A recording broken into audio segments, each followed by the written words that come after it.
Здравствуйте, уважаемые друзья! Сегодня я хотел бы сделать отчет за прошедшую неделю. В начале этой недели стало известно, что президент подписал принятый парламентом закон о запрете, об ограничении рекламы алкогольной продукции. Теперь через 3 месяца алкогольную продукцию, пиво, водку рекламировать можно будет только с 12 ночи до 6 утра. А сейчас пока по действующей редакции с 10 вечера до 6 утра можно рекламировать эти вредные вещества. Вы прекрасно знаете, что я являюсь активным борцом против алкоголизма, против наркомании, табакокурения, и поэтому я вношу соответствующие предложения. Так вот, 31 декабря 2014 года прошел в первом чтении мной инициированный законопроект по налогообложению табачных изделий акцизным налогом. Мы повышаем акцизный налог, и я на этой неделе также предложил чуть больше ставки.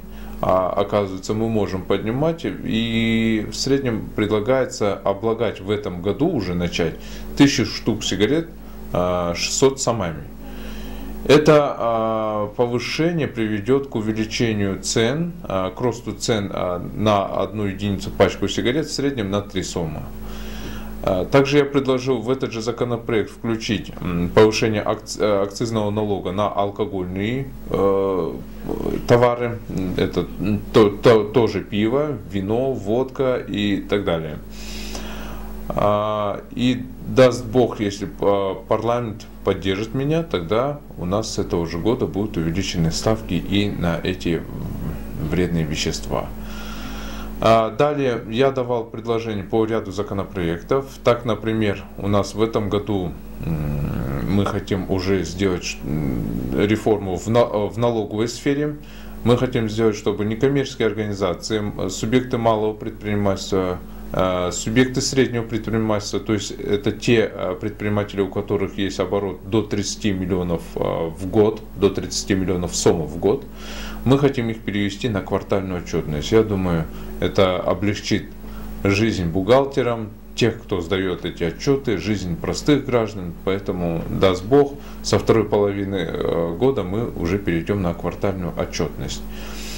Кроме того, я внес предложение к одному из законопроектов правительства о том, чтобы регистрация частных предпринимателей происходила в налоговых органах. Сейчас это по непонятным причинам с 1999 года индивидуальные предприниматели регистрируются в Национальном статистическом комитете. Это совершенно было нелогичное решение, поэтому мы хотим привести все это в порядке, так как это делается во всем мире. Кроме того, правительство у нас внесло законопроект о поправки в закон о политических партиях, и правительство предлагает сделать прозрачным финансирование политических партий, чтобы деятельность каждой политической партии была прозрачным. Безусловно, я поддерживаю все эти инициативы, но там интересные были моменты. Допустим, правительство предлагает проводить аудит бюджета политических партий. Я предложил убрать это, потому что у нас 4 есть мировых аудиторских компаний, международные, которые имеют международную репутацию, они никогда не возьмутся за аудирование политических партий. Остальные же аудиторы, по большей части у нас аудиторы вот эти печати продают, поэтому я не вижу смысла в аудировании бюджетов политических партий. Кроме того, я предложил свое видение, как должны работать политические партии, как они должны финансироваться. Также на этой неделе у нас было заседание комитета, я активно поучаствовал в нем. Принимал граждан, по большей части вопросы касались земельного характера, кто-то где-то получил когда-то красную книжку, но не может до сих пор стать полноправным владельцем. Я так думаю, что многие граждане у нас сталкиваются с такой проблемой. И вот в том числе ко мне граждане с такими просьбами обращались. Также граждане обращались с просьбами о материальной помощи, об обеспечении их жильем. Но я хотел бы здесь подчеркнуть, хочется всегда на самом деле помочь, и просьбы, они такие, вот когда их почитаешь, на самом деле аж щемит в сердце, в душе, но, к сожалению, просто нет возможности помогать, там, 20 тысяч долларов давать, 10 тысяч долларов давать, и в таких случаях, к сожалению, приходится отказывать.